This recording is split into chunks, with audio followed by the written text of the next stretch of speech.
Halo semuanya, sawadee-krap. Selamat datang di segmen analisa. Hari ini kembali kita bahas mengenai kasus Subang di Jawa Barat. Mudah-mudahan teman-teman masih terus semangat untuk mengawal kasus ini agar tidak tenggelam begitu saja. Karena yang menanti keadilan bukan cuma masyarakat dan juga keluarga dari kedua korban, tapi juga kedua korban, kedua almarhumah pasti menantikan keadilan agar si pelaku bisa segera diadili di dunia sebelum nanti diadili di akhirat. Nah, di video kali ini kita akan bahas mengenai sosok Banpol. Karena sosok Banpol ini adalah orang yang diduga mencoba memframing Danu ya di tanggal 19 Agustus, sehari setelah kejadian di mana Danu beserta kepala sekolah dan juga beberapa staf atau teman-temannya mengawasi lokasi kejadian TKP di 19 Agustus dan melihat si oknum Banpol ini katanya masuk ke lokasi dan akhirnya kalian tahulah ceritanya seperti apa. Tapi di video kali ini kita akan bahas mengenai sejumlah media online, misalnya dari tribunnews.com, ini Tribun Regional ya, kalau nggak salah di Bandung ya. Ini mempertunjukkan foto Banpol tersebut. Judulnya gini, ini identitas oknum Banpol yang menyuruh Danu bersihkan TKP kasus Subang. Ini, jadi langsung tidak ada pertanyaan lagi. Ini hari Kamis 4 November 2021 dan di keterangan foto ini pun ada tulisannya, ini dia sosok oknum Banpol yang perintahkan Danu bersihkan TKP kasus Subang. Kita akan coba analisa foto ini. Apakah foto ini masuk akal ataukah hanya editan semata? Coba kita simak bersama-sama ya. Pertama begini. Di foto ini menggambarkan pakaiannya memang seperti anggota kepolisian ya. Aku melihat pakai baju coklat, kaos coklat, kemudian celananya seperti itu dan juga memakai kayak apa itu? Itu senjata atau apa nggak tahu. Mungkin ya bisa buat naruh kacamata, tapi kesannya kan kayak senjata gitu ya, mirip dengan anggota polisi. Jadi nggak salah sih kalau Danu bilang bahwa Banpol tersebut di awalnya dipikirnya adalah anggota kepolisian. Dengan motor seperti ini di depan lokasi kejadian. Tapi yang menurut aku aneh gini ya, janggalnya adalah foto ini tuh kan foto terang ya, siang lah atau sore, masih ada matahari begitu kan ya. Tapi aku melihat jamnya di sini, kalian lihat ini ada tulisan 22.03.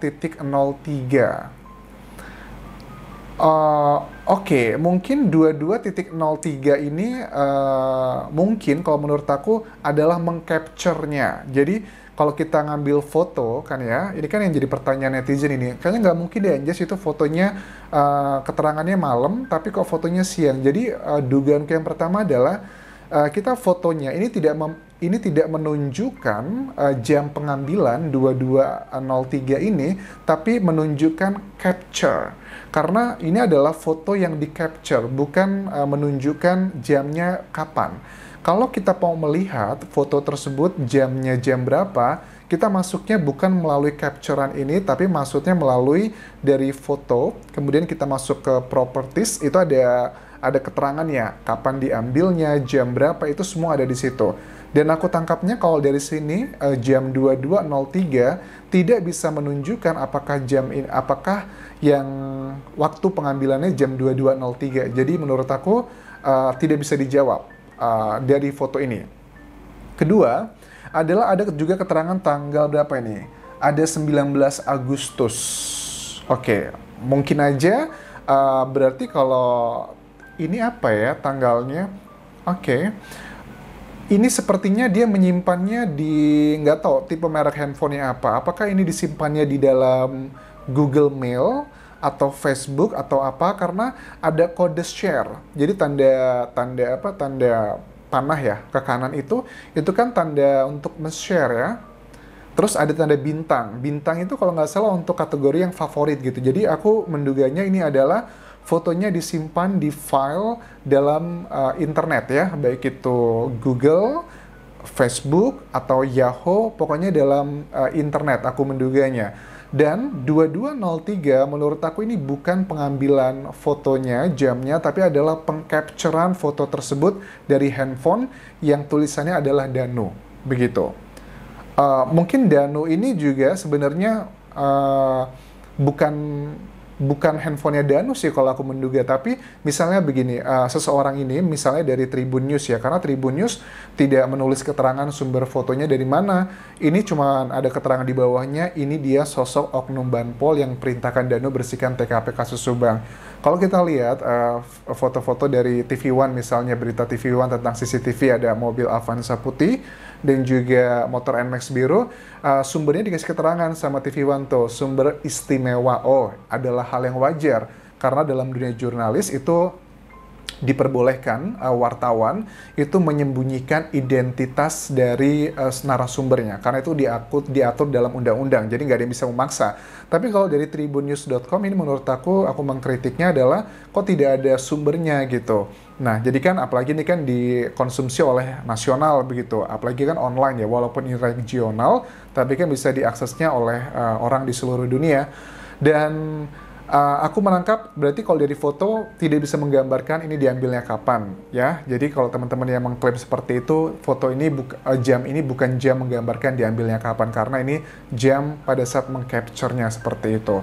Oke, ini ada 19 Agustus, oke, bertepatan dengan hari itu. Beritanya adalah begini. Oknum bantuan polisi atau Banpol yang menyuruh Muhammad Ramdhanu alias Danu 21 membersihkan TKP kasus berinisial U. U merupakan sosok yang sangat dipercaya oleh anggota Polsek Jalan Cagak. Dia sering dimintai pertolongan membantu membersihkan Mapolsek Jalan Cagak. Dapat diketahui sosok Banpol sendiri turut meramaikan kasus dari perampasan nyawa dan ibu anak di Subang ini. Oke. Jadi jika memang benar ini foto adalah si Banpol tersebut, berarti kan lokasi fotonya ini cukup dekat loh, kalau ini benar ya.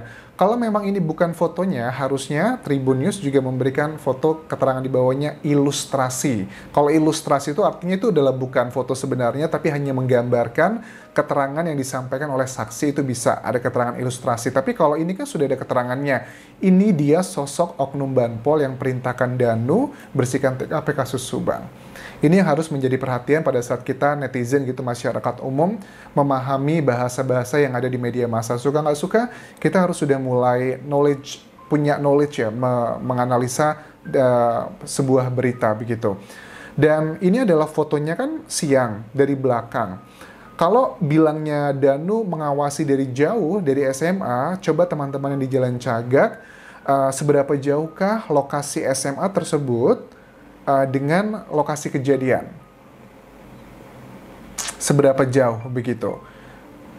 Dan foto ini adalah foto dengan resolusi cukup rendah ya, karena diambilnya dengan handphone dan pasti dalam jarak yang cukup dekat. Kecuali fotonya adalah foto DSLR kan, cukup jauh tuh, dari berapa meter juga bisa keambil. Tapi kan ini adalah sepertinya adalah resolusinya rendah, dan kalau diambilnya jauh lebih dari 1 meter menurut aku akan sangat kecil sekali, walaupun dia di zoom dia akan pecah. Berarti ini dalam jarak dekat. Oke, kita anggap adalah pengambilan foto ini benar miliknya Danu gitu. Danu mengambil foto dari dekat, which is good gitu. Dan Danu pun sudah mengakuinya karena kan Danu juga melakukan interaksi ngobrol, bahkan masuk bareng ke lokasi kejadian. Dan apakah di foto ini ada polis lainnya? Oke, ini kayaknya aku tidak bisa melihat ada polis lain di sini karena memang kok ada mobil kuning ya? Mobil kuning ini mobil apa? Terus depannya mobil kuning juga ada mobil lagi nih, apa nih nggak tahu. Tapi kalau memang parkirannya itu kayak apa, itu tempat parkirnya memang agak mirip dengan lokasi kejadian kan ya. Tapi apakah ini di lokasi kejadian atau bukan harus diklarifikasi. Karena foto ini sudah banyak banget teman-teman yang ngirim ke Instagramku. Hanya sini fotonya kok, tapi aneh ya. Waktunya siang, fotonya siang tapi kok malam. Sudah terjawab. Itu bukanlah menunjukkan waktu pengambilan foto, tapi waktu menunjukkan pengcapturean seseorang yang mengirim ini ke tribunnews.com.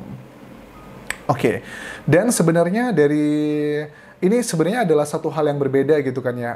Berbedanya kenapa aku bilang begitu? Karena untuk pengambilan sampel kemudian sidik jari barang bukti kan sudah dilakukan di tanggal 18 Agustus 2021, bukan di setelahnya. Itu sudah dikonfirmasi, bahkan dari Kadif Humas Polda Jawa Barat pun secara implisit sudah menyatakan di keterangannya, ya pokoknya kita hanya percaya dengan hasil temuan olah TKP yang which is itu diambil di 18 Agustus 2021.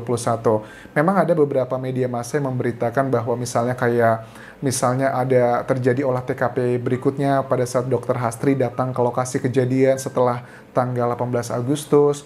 Ada juga yang media menggambarkan berita bahwa pengambilan juga sidik jari setelah tanggal 18 Agustus. Menurut aku itu mungkin aja terjadi seperti itu, tapi itu bukan data primer, mungkin data sekunder hanya untuk melengkapi beberapa keterangan. Misalnya seperti ini, misalnya begini, mungkin pada saat mengambil data di tanggal 18 Agustus ditemukan sidik jarinya Danu gitu kan ya. Nah, sidik jari Danu itu usianya kan bisa diketahui berapa jam sudah di sana dari kekuatannya. Kan kalian sudah tahu sidik jari seperti apa yang sudah aku jelaskan di beberapa video sebelumnya. Mungkin aja data-data sekunder diambil setelah tanggal 18 tersebut untuk mengetahui apakah sidik jari yang lebih dari 1 hari, lebih dari 2 hari seperti ini. Jadi bukan menggambarkan bahwa tim kepolisian telat mengambil barang bukti yang sifatnya adalah primer. Ada beberapa tambahan-tambahan itu sifatnya sekunder aja, bukan yang primer. Jadi kalau memang merasa tim pengacara keberatan, kenapa kok ada sidik jari Danu banyak di lokasi kejadian, kemudian juga pengacara merasa keberatan atau bertanya, kenapa kok ada puntung rokoknya Danu juga di lokasi kejadian, aku rasa pengacara punya hak ya untuk mempertanyakan kapan pengambilan sampel tersebut. Nah, dari situ kan bisa kita klarifikasi seperti itu. Tapi menurut aku sih kalau dari bahasa yang aku tangkap dari tim penyidik, semuanya itu adalah diambil di tanggal 18 Agustus. Nah, kalian juga sudah tahu, bilang begini, Anjas, bukankah Danu melalui keterangannya ke Ibu Lilis dan juga Ki Anom ya, itu kan mengatakan bahwa Danu itu di tanggal 18 Agustus ditelepon sama Pak Yosef setengah 7 pagi masuk ke lokasi. Ini juga masih menjadi pertanyaan, apakah ini benar ataukah tidak begitu, karena masalah Banpol saja juga masih unik nih bagi aku. Danu kan pada saat ngomongin Banpol di wawancaranya Mbak Suci kan bilangnya ada beberapa kegiatan yang dilakukan bersama dengan Banpol. Pertama, nguras bak mandi. Kedua, masang lampu dan beli lampu. Tapi yang dikonfirmasi ya oleh Pak Kades adalah hanya menguras bak mandi. Apa kabar dengan merokoknya juga? Karena Danu kan juga bilang katanya abis selesai ngebantuin dia ngerokok di pinggir rumah, kemudian juga ngebantuin masang lampu, beli lampu. Ini belum diklarifikasi oleh pihak manapun. Tapi aku memahami sih kenapa kepolisian nggak mau mengklarifikasi ini secara detail, karena ini bukan pokok utamanya gitu. Pokoknya ditentukan deh siapakah tersangkanya gitu. Apapun yang dikatakan oleh tim penyidik sekarang menurut aku tidak akan menyelesaikan masalah, justru akan menambah masalah. Asal kalau ingin mendapatkan citra baik dari masyarakat, ya udah ditentukan aja siapa tersangkanya. Hal-hal perintilan seperti ini itu nggak terlalu penting kalau tim kepolisian sudah mengumumkan siapakah tersangkanya. Jadi menurut aku kenapa alasan tim penyidik tidak melakukan klarifikasi mengenai Danu ini, ya sudahlah, karena akan terus menjadi masalah, problem. Yang terpenting adalah mencari tahu siapakah tersangkanya. Kalau sudah ada masalah-masalah kecil seperti ini akan hilang semuanya, ditelan oleh berita-berita yang jauh lebih penting, yaitu adalah tersangkanya. Dan at the end of the day, pada saat sudah mengetahui tersangka kan, kita akan mengetahui ini akan dilakukan lagi kayak gelar perkara ya. Apa sih istilahnya? Melakukan rekonstruksi di lokasi kejadian tersangkanya tersebut. Itu kan adalah salah satu tahapan pada saat nanti sebelum menuju ke proses persidangan. Aku rasa itu yang bisa aku bahas mengenai sosok Banpol misterius ini. Apakah ini benar atau tidak? Tuliskan di kolom komentar kalian. Kalau kalian juga mempunyai teori-teori yang bisa masuk akal, bisa kita diskusikan di kolom komentar video ini. Tinggalkan like dan jangan lupa please subscribe channel YouTube ini serta share video ini ke teman-teman kalian semuanya. Kalaupun kerap semuanya, bye-bye.